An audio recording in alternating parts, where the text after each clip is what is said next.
여러분 안녕하세요. 이재수 사이언스의 정인성 강사입니다. 자, 오늘은 발효에 대해서 이야기해 보도록 할게요. 자, 발효라고 하시면 산소 호흡 말고 무산소 호흡 중에 하나다라는 것은 알고 계실 겁니다. 근데 이 무산소 호흡이라는 게 뭐고 또 어떤 과정에 의해서 일어나고 또 어떤 종류가 있는지에 대해서 간단히 이야기해 보도록 하겠습니다. 일단은 발효라고 하는 한자를 보시면요, 되게 재밌습니다. 발효는 학고라고 발음을 하죠. 일어나다 할 때 발자에다가 그리고 이 효자가 들어가는데 이 효자가 되게 재밌어요. 어떻게 되느냐? 자, 우리 효자 이거 잘 기억이 안 날 때 이렇게 기억하시면 됩니다. 자, 술을 만드는데 효도를 하는 물질이다 라고 생각하시면 되죠. 우리 효모라든지 효소라든지 할 때 이런 것들이 다 이 효자를 쓰고 있습니다. 이 발효하다 할 때 효자인데 술을 만드는데 도움을 주는 애다 라고 생각해 보시면 이 한자가 잘 기억이 나실 겁니다. 자, 그러면 이때 무산소 호흡이다라고 알고 있는데 이때 산소가 안 들어가면 어떤 과정이 일어나는지 한번 보도록 할게요. 일단 첫 번째 볼 것은 이제 알코올 발효가 되겠습니다. 알코올 발효는 여러분 알다시피 글루코스가 알코올 두 분자, 즉 에탄올 두 분자로 분해가 되면서 이산화탄소가 나오고 ATP가 나온다라고 하는데 좀 더 자세히 살펴보시면요. 자, 글루코스가 이제 피르빈산 두 분자로 분해가 됩니다. 이것은 해당 과정이 되겠죠. 해단계에서 일어나는 과정이 되겠죠. 그래서 ADP가 ATP로 이렇게 두 개가 생겨서 나오게 되겠습니다. 자, 여기까지는 우리 지난 시간에 호흡할 때 이야기했던 부분이죠. 근데 여기서 만약에 미토콘드리아 안으로 들어간다면 이제 얘는 호흡으로 들어가겠고요. 그리고 이때 미토콘드리아 안으로 들어가지 못하고 세포질 기질에 계속 남아있어서 이렇게 산소를 받지 못하고 계속 변화하게 되면 얘는 발효가 되는 겁니다. 자, 그러면 글루코스에서 피르빈산까지 변했다. 그럼 여기서 피르빈산이 탄소 3개짜리인데 이산화탄소를 내놓으면서 탄소 2개짜리로 바뀝니다. 이게 아세트알데히드입니다. 아세트알데히드로 변한 다음에 이것이 환원이 되면서 에탄올로 결과적으로 남게 되는 겁니다. 자, 그러면 호흡과 발효는 어떤 차이가 있느냐? 호흡은 미토콘드리아 안에서 여러 가지 작업을 통해서 결과적으로는 ATP가 다량으로 발생을 하게 되고 또 부산물로는 물과 이산화탄소만 나오게 됩니다. 하지만 발효라고 하는 것은요, 이렇게 이산화탄소도 발생을 하지만 결과적으로 이 에탄올이다라고 하는 부산물이 남게 됩니다.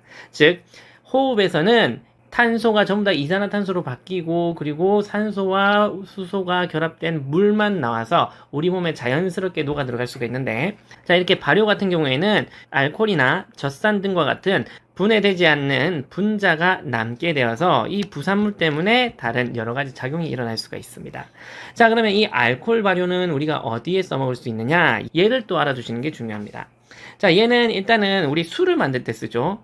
술 제조할 때 씁니다. 그래서 우리 막걸리를 만들 때는 쌀을 발효시켜서 쌀에 있는 글루코스를 발효시켜서 알코올을 만들고 있죠. 소주도 마찬가지고요.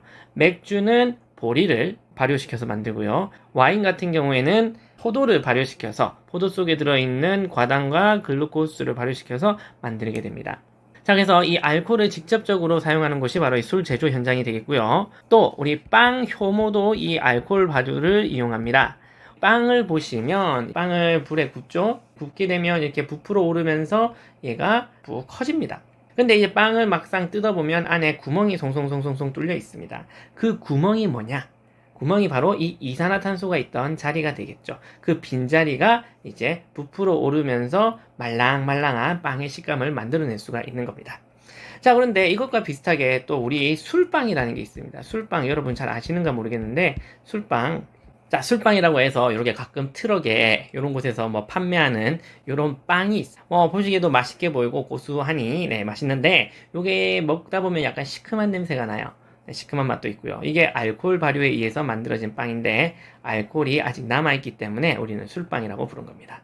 자, 그러면 똑같은 과정에서 만드는데 왜 식빵이랑 술빵은 왜 이렇게 다른 맛이 나느냐? 라고 생각해 보시면, 자, 우리 식빵 같은 경우에는 불에 완전히 구웠기 때문에 그 안에 있던 알코올이 전부 다 증발을 해서 날아갔기 때문에 알코올 맛이나 냄새가 나지 않는 겁니다. 하지만 이 술빵은 이제 여기 찜통에 찌거든요. 그래서 온도가 상대적으로 낮다 보니까 알코올이 다 증발하지 못하고 어느 정도 알코올이 남아있는 상태에서 먹는 거기 때문에 술 맛이 나는 겁니다. 시큼한 알코올 냄새가 나는 겁니다. 자, 그래서 이러한 빵을 만들 때도 우리는 알코올 발효가 쓰인다라는 것을 볼 수가 있고요.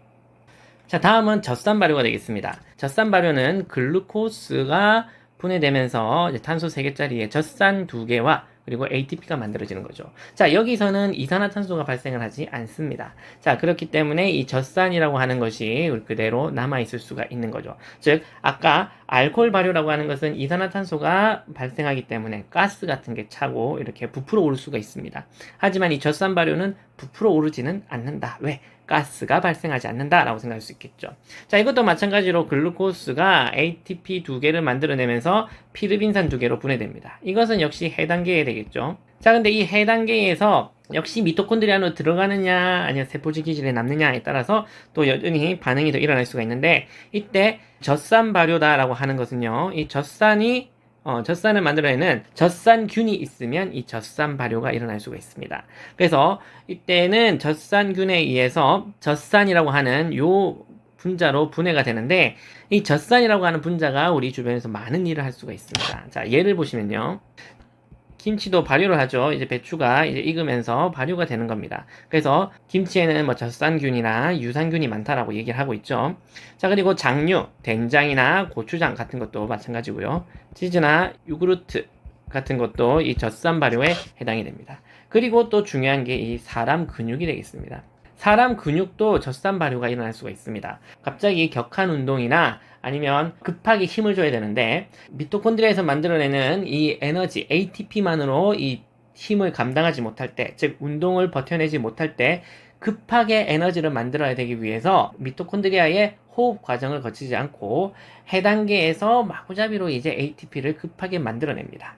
그렇게 하다 보니까 이 부산물인 젖산균이 만들어지게 되고, 이 젖산균이 근육에 끼이게 되면서 우리는 이 근육의 움직임이 둔해지는, 즉 피로감을 느끼게 되는 겁니다. 그래서 이 젖산이 끼어 있는 근육 때문에 우리는 근육통이라든지 근육을 움직이기 힘든 이런 통증을 느끼게 되는 거죠.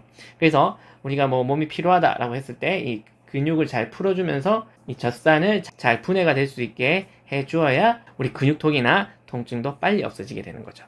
자, 그래서 사람 근육에서도 이 젖산 발효가 일어난다. 급하게 에너지를 쓰기 위해서는 급하게 분해를 하다 보니까 이런 부산물이 남더라라는 것을 생각해 주시면 되겠습니다.